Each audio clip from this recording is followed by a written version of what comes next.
Goeiedag almal, ek is Mannie van Bloemfontein. Dis vandag Dinsdag, die 4 November 2025.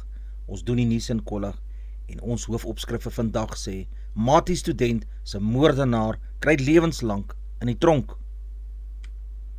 Nuushooftrekke vir vandag: die RNE is hier om te bly. 20-jarige Matie moordenaar kry lewenslange tronkstraf. Petrol se prys sak drasties. 6 wat by Wynberg ontsnap het, weer agter tralies. Hane en Springbokke pak mekaar hierdie naweek. Jannik Sinner kan weer die nommer 1 plek in tennis inneem.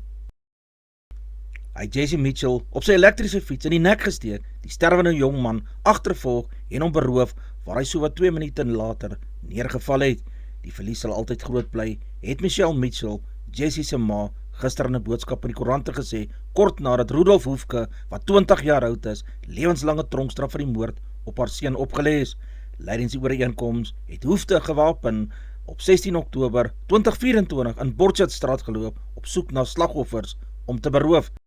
Kringtelevisiemateriaal wat maandag in die hof vertoon is, wys hoe Hoefke Jesse in die nek steek toe hy hom wou verbysteek, hoe die elektriese fiets met sterwende jongman daarop teen die sypaadjie gebots het en omval waar Hoefke die pad oorgesteek het om hom te beroof.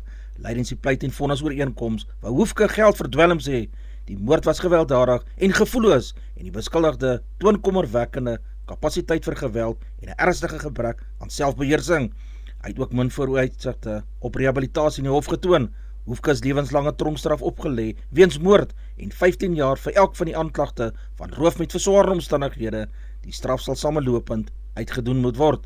Hoefke is ook onbevoeg verklaar om 'n vuurwapen te mag besit. Hoefke se tweede aanklag van roof met verswaarde omstandighede spruit uit 'n voorval die middag voor die moord, toe hy 'n medepligtige Siko Matimba in die Janselheestraat beroof het.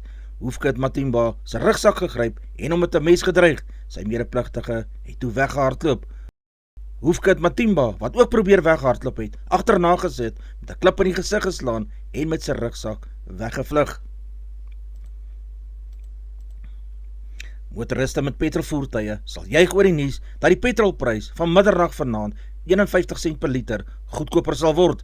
Die prys van diesel met 'n swaal inhoud van 0,05% sal met 21 sent per liter verlaag word. Die internasionale brandstofpryse, waarop plaaslike pryse gegrond word, het die afgelope maand gedaal en tesame daarmee het die rand teenoor die dollar ook versterk. Albei faktore was dus in die guns van ons verbruikers gewees. Die sterker rand se bydra tot die goedkoper petrolprys was sowat 10 sent per liter, met laer internasionale pryse wat sowat 40 sent tot die verlaging bygedra het. Volgens inligting van die Sentrale Energiefonds is die maksimum kleinhandelprys van gas aan die kus voortaan R30,82 per kilogram. Hoewel die regering van Nasionale Eenheid, die RNE, sedert sy stigting beduidende vordering gemaak het, moet sy werk versnel word, sodat alle landsburgers werklik die impak daarvan kan voel. Die RNE Leiersforum het onder meer besin oor die vordering met die werkingstel van die RNE prioriteite, terwyl hulle ook dringende plaaslike en internasionale aangeleenthede bespreek het en beraadslaag het oor hoe om krisisse in die land te takel. Volgens president Ramaphosa gaan die RNE vennote voortaan meer maniere vind om saam te werk, hulle vennootskappe versterk en op RNE prioriteite fokus, soos ekonomiese groei, werkskepping, die takel van armoede en die hoë lewenskoste, asook die versterking van kapasiteit in die staatsdiens. Enoch Godongwana, minister van Finansies, het hierdie beraad toegespreek oor die stand van die ekonomie en die impak daarvan op Suid-Afrika se fiskale vooruitsigte en prioriteite. Die RNE Leiersforum het gister in 'n gesamentlike verklaring eenparig verklaar dat die RNE verenig en baie sterk is. Verdere gesprekke sal ook gehou word oor Suid-Afrika se internasionale betrekkinge, waaroor RNE vennote al openlik slaags geraak het. Ander RNE partyleiers was gister vol lof oor die beraad, wat hulle onder meer as 'n goed opbouende en positiewe stap beskryf het. Die laaste van die 6 verhoorafwagtenes wat verlede Woensdag uit die polisieselle by die Landdroshof in Wynberg ontsnap het, is die naweek opnuut in hegtenis geneem. Die koerant het verlede week berig dat George en 5 ander verhoorafwagtende gevangenes vermoedelik met die hulp van 'n hofordonnans ontsnap het. Die ontsnapping is glo op kringtelevisiekameras vasgelê en daar is volgens bronne onder meer polisiehelikopters ingespan om na die ontsnapte mans te soek. Die verhoorafwagtenes het volgens die polisie gewag om in die hof te verskyn op aanklagte oor onder meer onwettige besit van vuurwapens, huisbraak en uitstaande lasbriewe vir inhegtenisnemings. Die onderburgemeester van die Nelson Mandela Metro het 'n saak om te beantwoord in die hof, het die direkteur vir openbare vervolgings, die DOV, bevind. Gary van die Kerk se vertoë aan die DOV met sy redes oor waarom die saak teen hom laat vaar moet word, was onsuksesvol in die hof gewees.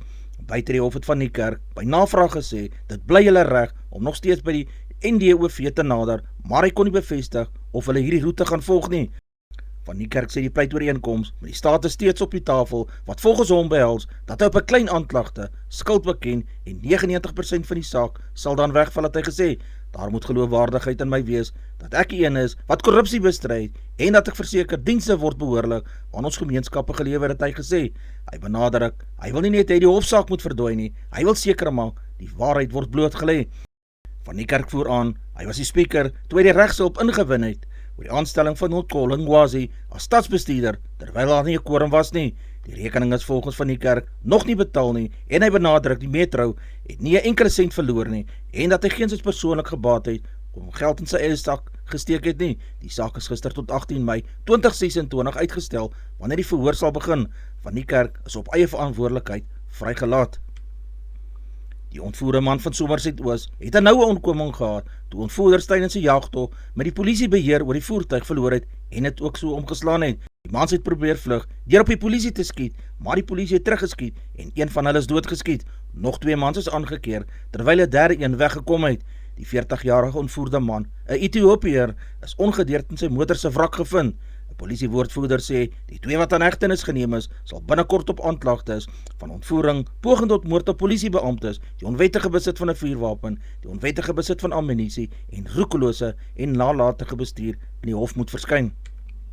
Die Nyasa munisipaliteit het verdere stappe gedoen om onwettige grondbesetters te verwyder van munisipale grond in Sedgefield wat vir behuising geoormerk is.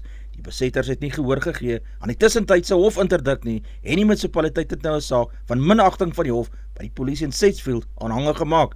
Die interdik bepaal onder meer dat die besetters geen struktuur op die grond mag oprig en ook nie die bestaande strukture wat onwettig opgerig is of eiendom self mag betree nie. Volgens Dr. Richard Martin, waarnemende munisipale bestuurder van Nyasa, word 'n lys saamgestel van persone wat onwettige strukture op die grond aangebring het. Individuele sake sal teen hierdie persone aanhangig gemaak word weens betreding en die oortreding van die tussentydse hofbevel. Strukture wat halfpad gebou is, sal ook afgebreek word.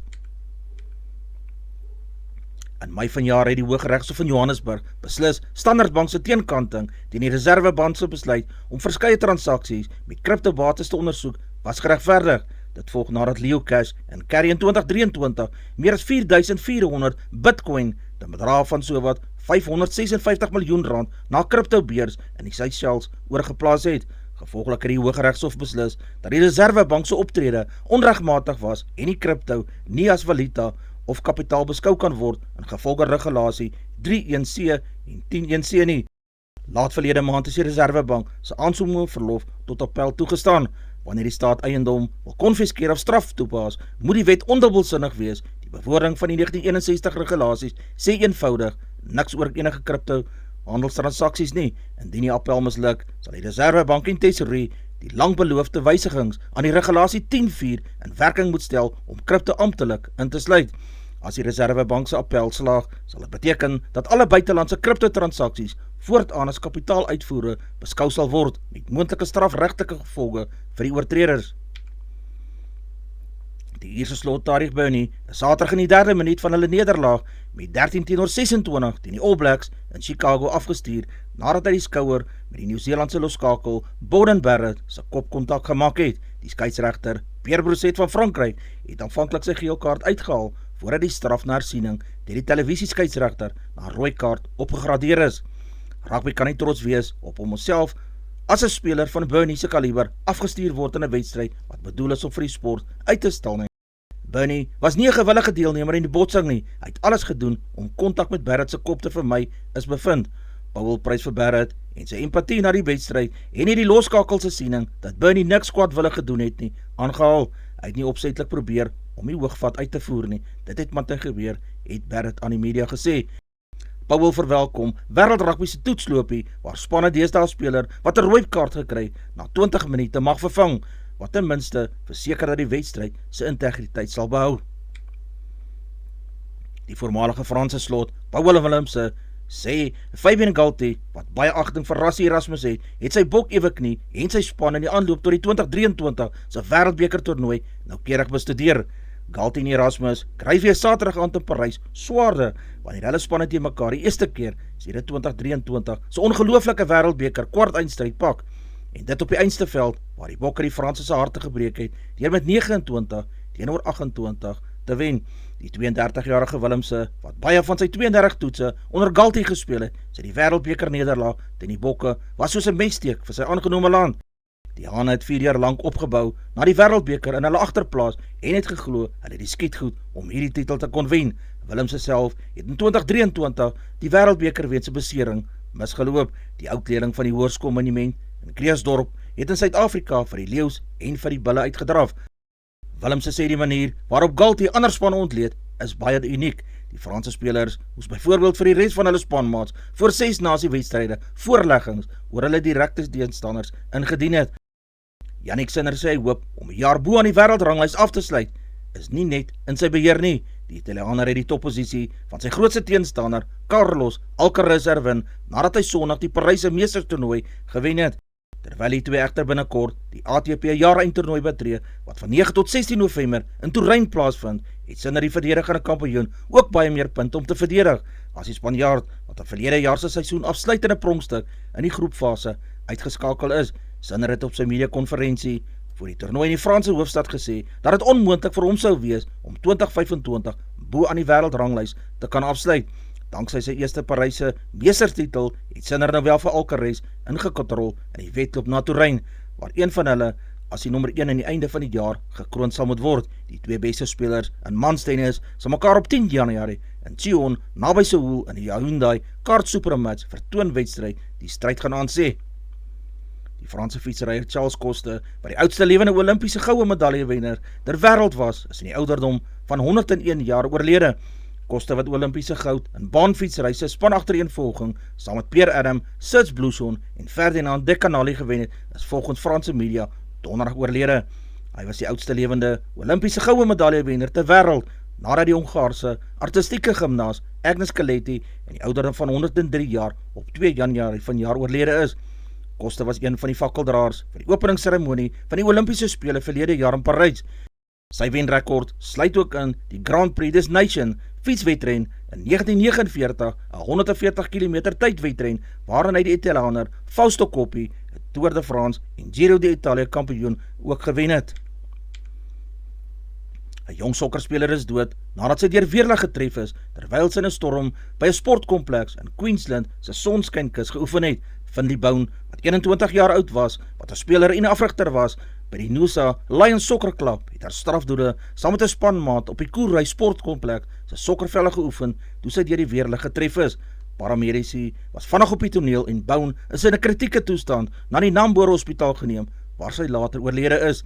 Die Noosa Lions klub onthou Boune as 'n geliefde lid van die vrouespan, asook 'n afrigter van 112 en 113 meisiespanne, en sy het 'n innige meegevoel aan Finley se familie en vriende gestuur. Die Queensland polisie sê 'n verslag oor Boune se dood sal vir die staatsleidskouer voorberei word. Sowat 100 mense word elke jaar in Australië deur weerlig getref, van wie 'n raming 90% volkome herstel het.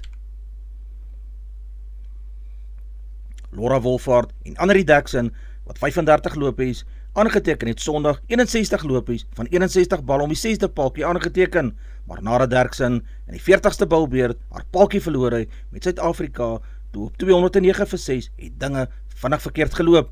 Wolfhard en Tryon op 9 lopies moes albei in die 42ste balbeurt die paadjie terugkleedkamer toe aangepak het. Die vennootskappe wat ons gehad het, moes net 'n bietjie langer geduur het.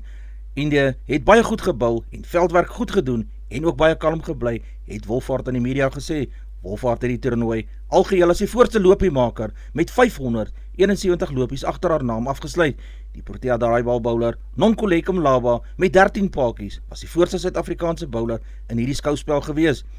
Die groep het regtig goed gedoen om terug te bons van daardie wedstryd in die Engelse. Die veerkragtigheid wat ons as span gewys het, was enorm, het Wolfhard gesê. Vroue cricket in Suid-Afrika is duidelik op 'n opwaartse kurwe. In die 2023 en 2024 het die Proteas ook die eindstryd van die T20 Wêreldbeker toernooi gehaal en vroeër vanjaar het die nasionale onder 19 vrouespan in die eindstryd van die T20 Wêreldbeker toernooi in die ouderdomsgroep gespeel. Hierdie prestasies is nie bloot toeval nie, dit het deel geword van wat Suid-Afrika werklik op cricket beteken.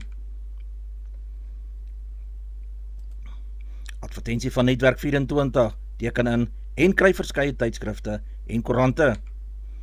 Advertensie van Bloemkeel for you, jy kan vir Diana of Susan by 082-390-339 kontak, hulle sê jy voertuigregistrasie namens jou behartig.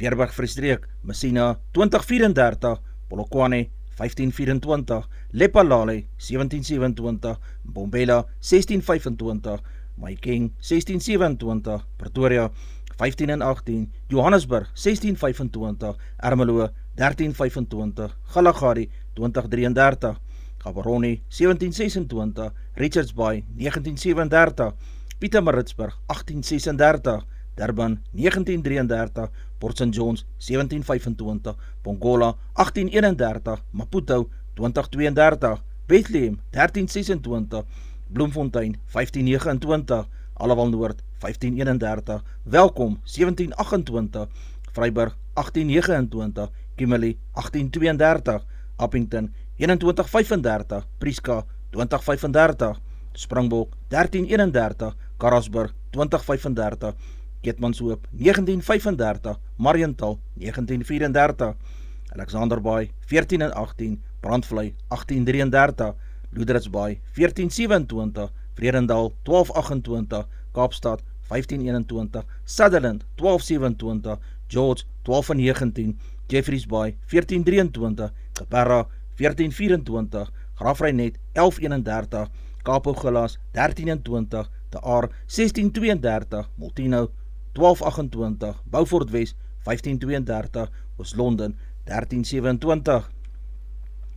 Ons markte vir die dag, die rand verhandel teen R17.31 teenoor Amerikaanse dollar, Australiese dollar kos R11.33, die euro verhandel teen R19.93, 'n pond kos R22.73, die yen kos 11 sent, die prys van silwer is $48.76 Amerikaanse sent, platinum se prys is $1,585, palladium kos $1,447, die prys van goud per fyn ons is $4,013, Brent olie per vat is $64.79 Amerikaanse sent. Gedagte vir die dag, ek glo die Dinsdag met positiwiteit en deursetting, ek glo kan deurdruk, niks is onmoontlik nie. Dis al vir vandag, onthou om te like, deel met jou vriende en jou vriendinne, en onthou om te subscribe op my kanaal, 'n aangename dag word vir almal toegewens.